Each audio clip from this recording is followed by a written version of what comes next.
Hello friends. तो ये chart एक बड़ा इंटरेस्टिंग स्टैटिस्टिक्स दिखाता है ये।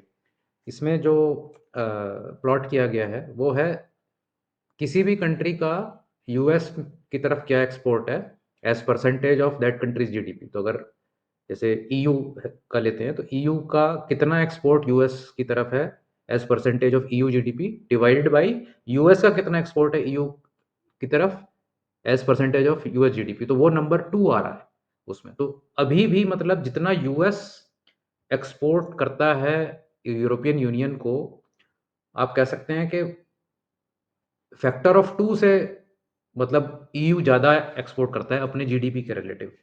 तो और चाइना का वो नंबर 5 है, ऑस्ट्रेलिया का 6 है और ये बहुत बड़े नंबर्स हैं। और मैं तो ऊपर जा ही नहीं रहा कि मतलब वियतनाम तो 758 पे है। इंडिया भी कहीं मैंने देखा था 100 वेयर इज़ इंडिया 15 पे है इंडिया। और ये देखिए आप यहाँ पर जो अच्छे कुछ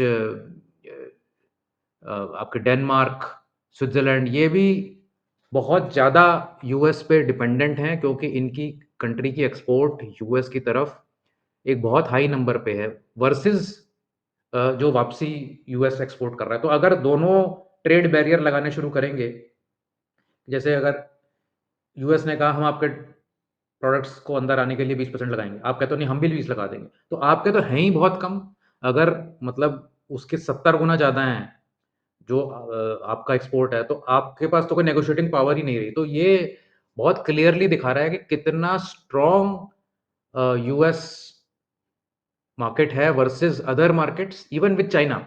चाइना का भी मतलब वो 5 टाइम्स है रेशियो ये।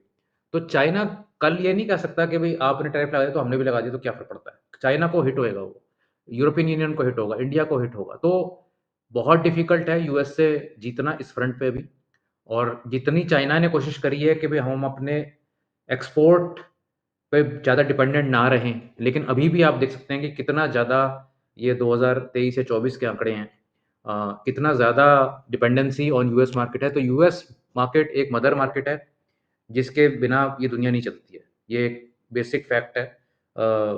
चाहे उसमें आप कंट्री सऊदी अरेबिया भी ले लीजिए, चाहे उसमें नॉर्वे भी ले लीजिए।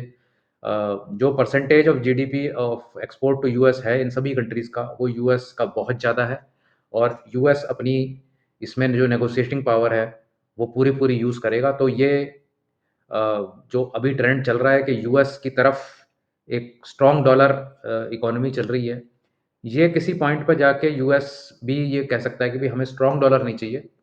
हमें अपना करेंसी जो है आपके अगेंस्ट इतनी स्ट्रॉन्ग नहीं चाहिए क्योंकि अदरवाइज़ उनकी एक्सपोर्ट पे बहुत ज़्यादा असर पड़ जाता है। तो बड़ी है कि विचित्र डायनामिक्स हो रखी है जिसमें कि probably there is no winner.